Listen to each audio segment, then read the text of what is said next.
Thank you so much for taking the time to be on the No Permissions Needed podcast. So I'm just going to dive right in. What made you decide to play women's tackle football? Um, well, I used to be a bit of a troublemaker. A lot of people know this about my history. Hmm. I was getting in and out of trouble a lot, and the devil, what do they say? What's the saying? Empty mind is the devil's playground. Playground. Yep. Yeah. And so I needed something to take up my time. I needed a hobby of some sort. So I just Googled football. I'd never played, but I loved watching it. And so I Hmm. just Googled women's football to see if maybe there was a community league or something like that in the city, flag football, anything. And I came across the WFA. Um, so I went out to a tryout and they were like, yeah, you can, be on the team. It was the Inland Empire. I believe it was called the Ravens back then. But and I went and they wanted me and I just started playing. And I turned out I was really good at it, I fell in love with it. It sucks I fell in love with it. I found it at such an older age. I wish I had found it younger, but I fell in love and now I can't imagine my life without football now at this point. So So you played with a couple leagues. You were with the WFA for a couple years, and now you're with the WNFC. What made you decide to make that jump? It wasn't really a league thing. It was more of for me and my growth as a player, the team I was with the WFA just wasn't really giving me what I needed. Hmm. Um, I was brand new to the game and that team I think is more for veteran players. Like if you already know how to play football, I think that's a great team to go to. I love that team. I still have great relationships with Hmm. a lot of the players on that team. But for me as a player, I needed to grow. I didn't know, like I was a good athlete, but I was working on athleticism alone. I needed better coaching and I needed better structure. And I had heard about the San Diego Rebellion. I had heard about Ninja Martin. So I went to a tryout of theirs or not a tryout, an OTA, like an off-season practice. And I just fell in love with them on the first day. And I kept going and they welcomed me to the team. It was a really, really, really hard decision for me to make because Yeah. of the relationships I had built with my WFA team. It was really hard to walk away from that, but I needed to do that for myself. And then I started learning the game. Now, once I started learning how to play, like learning my job, girl, and I'm still learning, this Yeah. will be my 5th year playing and I'm still learning. I'm not perfect. You know what I mean? I do make a lot of mistakes, but every year I get better. And that's awesome. And that's due to the San Diego Rebellion program. And that's one thing that's really important. Like, I feel like as being an athlete in anything, you want to learn the fundamentals to make sure you're doing everything correctly. So then you can just be a better player. And I'm so happy the Rebellion gave you that because a lot of teams don't do that. And then you miss out on developing a great player who, like you, is winning all these awards and MVP awards and taking the game to the next level. So, with being a working mom, having two little boys, working full time, being an athlete, how do you balance everything? Um, First and foremost, I have a really good support system. If I didn't Good. have this support system that I have, I wouldn't be able to play. My kid's dad I really, really got blessed with him. We're not together, but we love each other to death still. And it's all about the Hmm. kids. There's no like bitterness Yeah. between us. We really, really co-parent really well. So if I have practice or a game out of town, it's nothing for him to just keep the boys for me. My mom, my girl, like all of us, all of them really support me playing football. So they're there for me no matter what I need. My job, um, they love me playing football, and I'm a pretty good employee, so they really don't care what I do. I pretty much do whatever I want. Um, but yeah, I'm really, really blessed. God is good, and I am blessed with the support system that I Hmm. have. And it makes a difference. Me and my ex husband, we're not together, but we co parent so great. It's And a I tell blessing. everyone, it's because my first ex-husband, yes, y'all, I've been married twice, okay? So don't, it is what it is. But my first wasn't like that. But the second one, when we divorced, I said, we're going to do this with love. We're going to do the divorce with love. We're going to put our son first. And when we did that, he's 15 now. It's no thing. It's, hey, I need this. Oh, he needs this. Can you take him here? It makes his life and the kid's life so much better. So I commend you I 100% agree. doing co-parenting the correct way and not the toxic way like people project on, social media. Mm-hmm.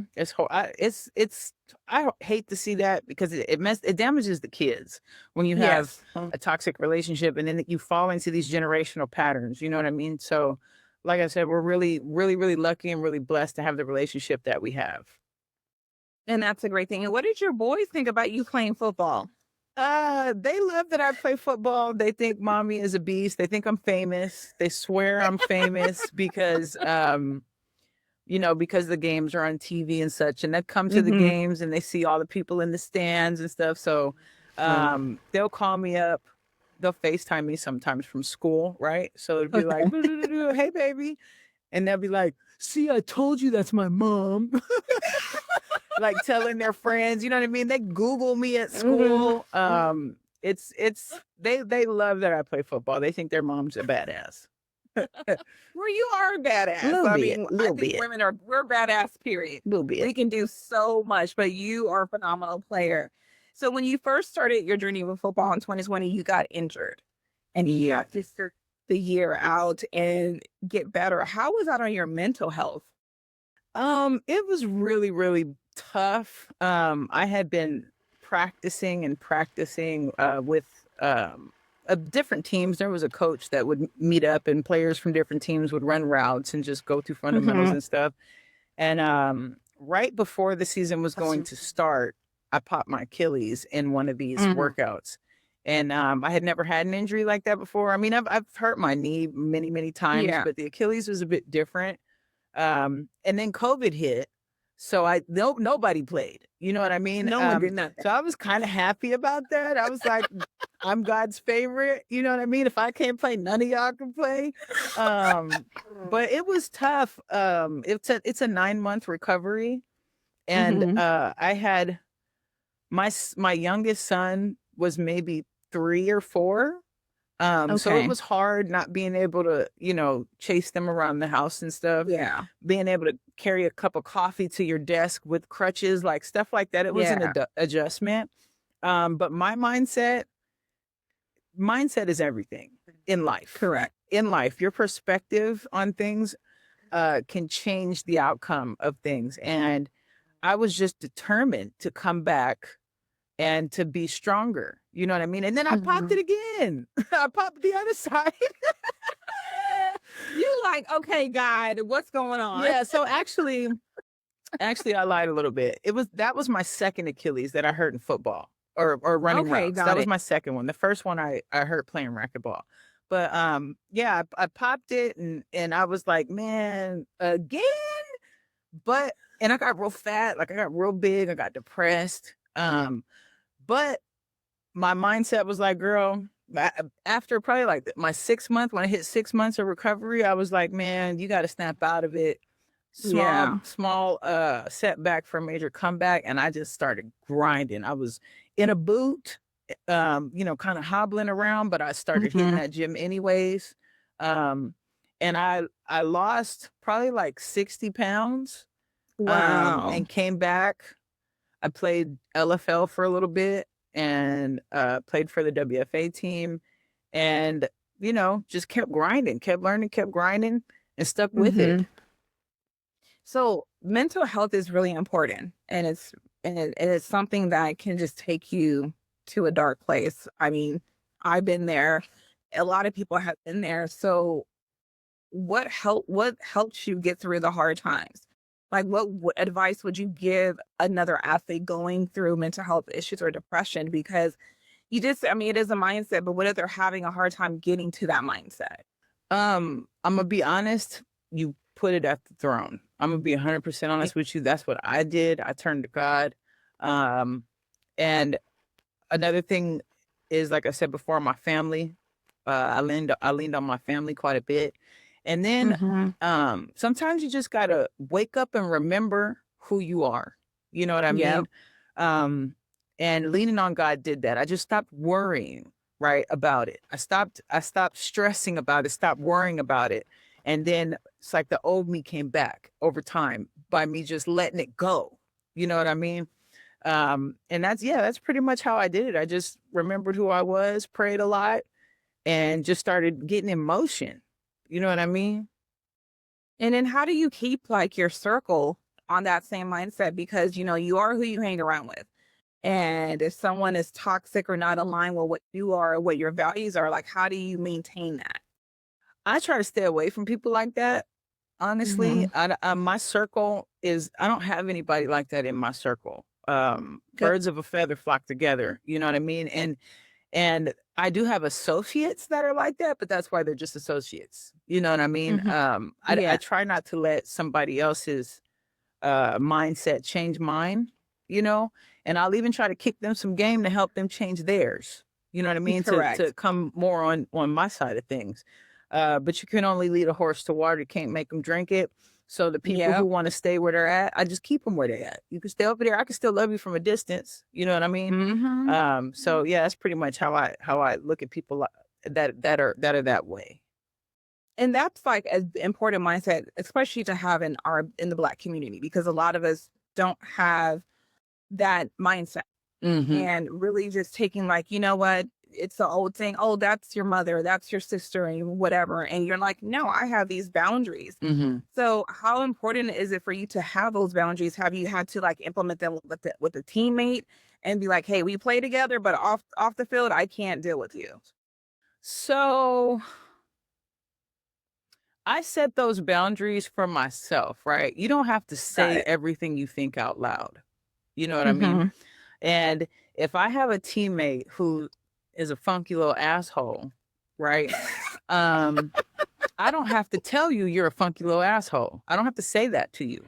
You know what I mean? Right. I know in my mind that you're a funky little asshole, and I'm going to treat you accordingly. And I am also going to try and show you something different than what you have seen from Mm, everyone else. Maybe if I treat you differently than everybody else has treated you, you might take them walls down and stop being a funky little yeah. asshole. You know what I mean? So, um, I am friendly to everyone pretty much. I'm not fake, right? But I'm Hmm. trying to show you something different, like I said before, than what you're receiving from everyone else. I treat everyone with love and respect. Everyone. I learned that Hmm. in high school, right? When them white kids started shooting up them schools and shit. Yeah. I was a friend to someone at my school that nobody else was a friend to. You know what I mean? And when they Yeah. started like shooting people up, I was like, you got to treat people with kindness, all people with kindness. And so that's what I do. And in my head, Because if you you're a never know funky, what someone's going through. yeah, You never you know never know. what You they're never going through. know. And a lot of times, I see this like with my kids at school. There'll be a kid that's like lashing out and like, bullying people. And I tell my son, you don't know what that kid is going through. Treat him with dignity and respect no matter what. Because you don't Hmm. know, he might be getting his ass whooped at home. You know what I mean? Or getting touched on Exactly. at home. You know what I'm saying? So yeah, I try to treat everybody with dignity and respect. Now, if you cross me in some kind of way, like blatantly disrespectful, that is a Yeah. completely different story. Completely different story. Like if we got beef, that's a completely different story. You know what I mean? But Correct. like I said, I try to give everybody the benefit of the doubt. Because like you said, you never know what somebody's going through. And that's being a true leader. And with you being the co-captain on the rebellion team, it's something that not everyone can be a leader. Not everyone possesses those skills to lead people, and leading people is a heavy responsibility. So when you came to the rebellion, how did that decision come to make you co-captain? Did you want it, or was it something they just saw leadership skills in you? They're like, we got to give this, sir. I've always been a captain of something my entire life. I think it's just something in me. My father was a drill sergeant in the army.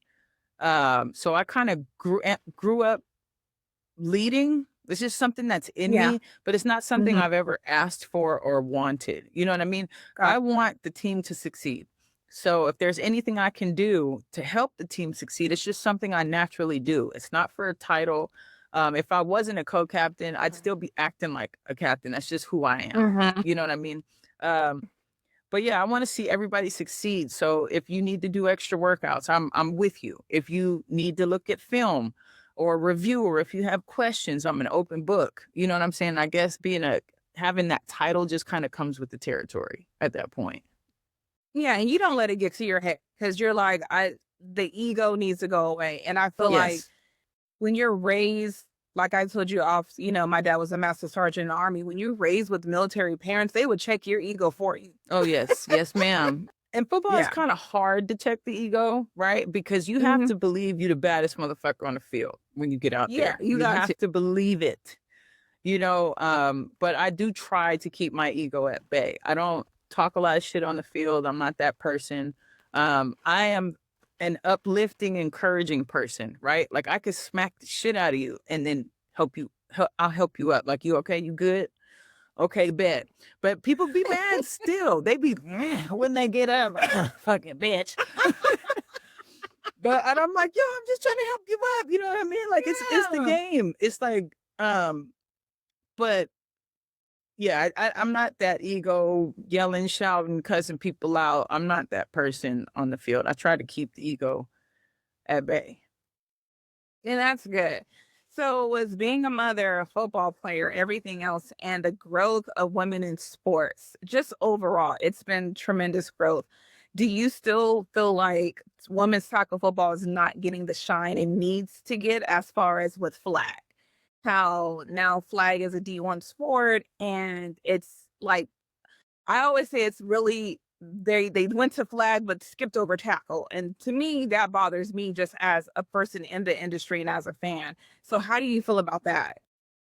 Well, first of all, flag has some phenomenal athletes. I play a little flag as Correct. well, and those girls, I have seen some crazy shit out there on the flag field.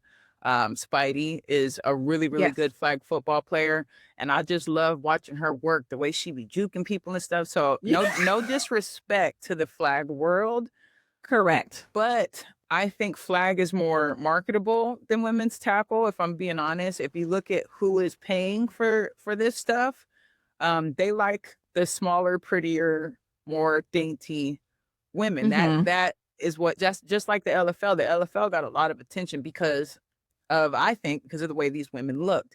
Now you look at tackle football, these women look like NFL players. You know what I'm saying? They don't they're not small, they're not petite, they're not all that girly. I mean, some of them are, but most of them are not, and that's just not as marketable, I think, as flag is. Hmm. Um, it's not something they want to pay for just yet, but if we keep bringing the heat, we keep bringing these hits, we keep bringing these plays, we keep having these odd moments, bringing crowds to these games, Yeah. they will start to see dollar signs, not bodies, not body Correct. types. You know what I mean? They'll start to see dollar signs. So I don't think that tackle is where it needs to be yet, but I do think it is getting there. We just got to get more people in the stands. We got to get more eyes on the product, and we have to provide a product that people want to watch. You know what I mean? Hmm. So I think it's getting there.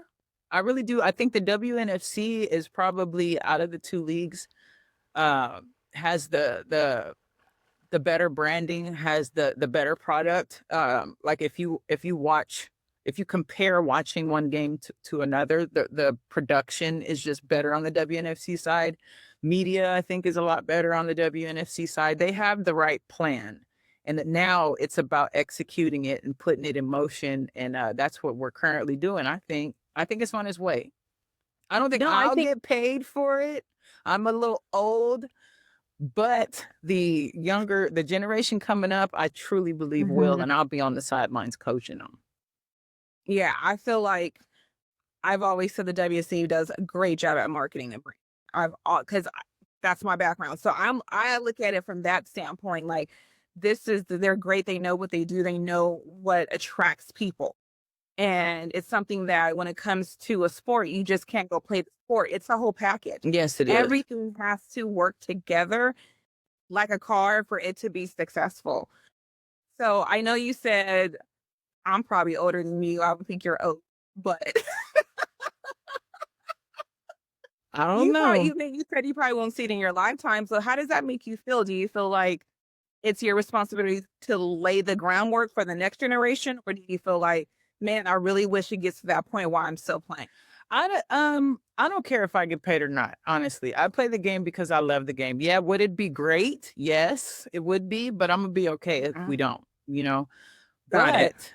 But like these women, the women I play with are mothers. They work full-time jobs, you know what I mean? And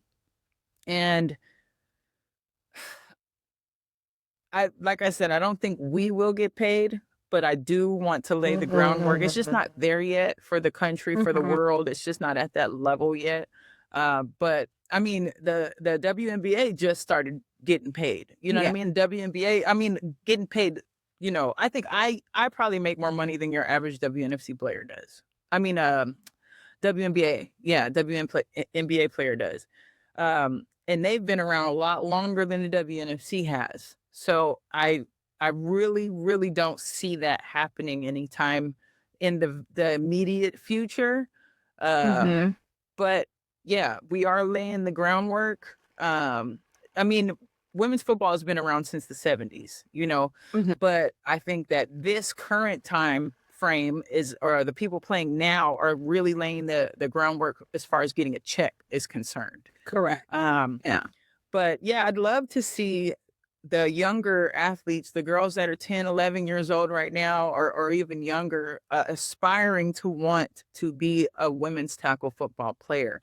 And, you know, what, aside from just passion and being an athlete, if you throw a check into that as well, you know what I'm saying? You add a little check on top of that, it's gonna, you know, it's gonna make them work harder. You know what I mean? Some dollar signs. Yeah, you throw them dollar signs.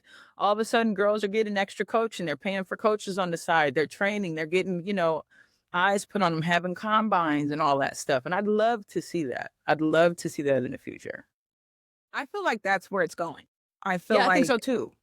it's going there. The NFC is doing a great job with not only just marketing you guys, the tackle players, but the flag and working with the NFL and doing these camps, which is really important because there's still a lot of people who don't even know about it. And that's where I'm like, okay, how do you not know? But I understood this when I didn't know about it. So I was brought into the world and I was like, oh, tackle? Like, it's a whole. And I didn't realize I was about to get sucked in.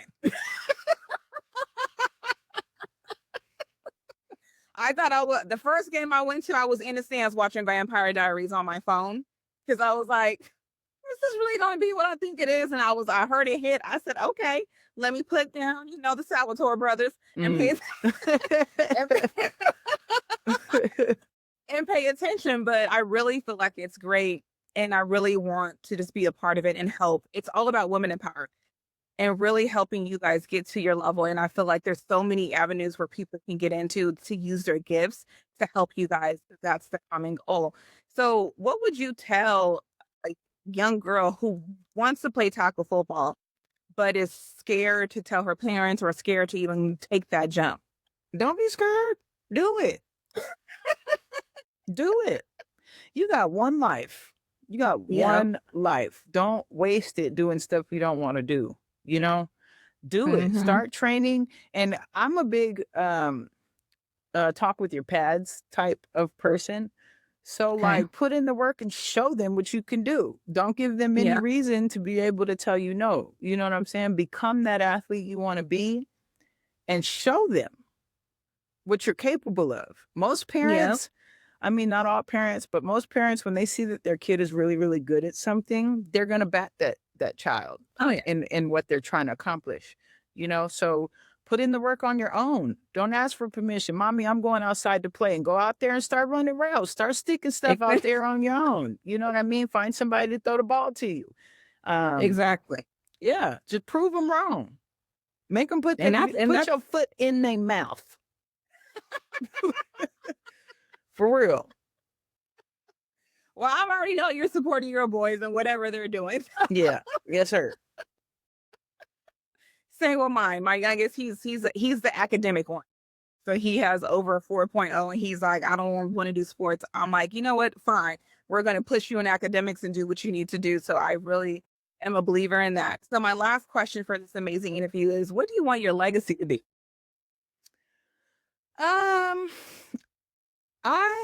one of the main reasons I keep doing this at my age is to show women that you can do anything you put your mind to, no matter Yep. your age, right? If you just stay dedicated and put in the work, you can do anything that you want to do. Yep. My legacy in football will probably be one of the baddest old ladies on the field ever. That's like, you know what I'm saying? Like one of the baddest football aunties, that played. And then, when I have to hang my cleats up, I do want to transition into coaching. So, being a coach for a WNFC team would be dope. Yes. And then, obviously my kids are my legacy as well. So yeah.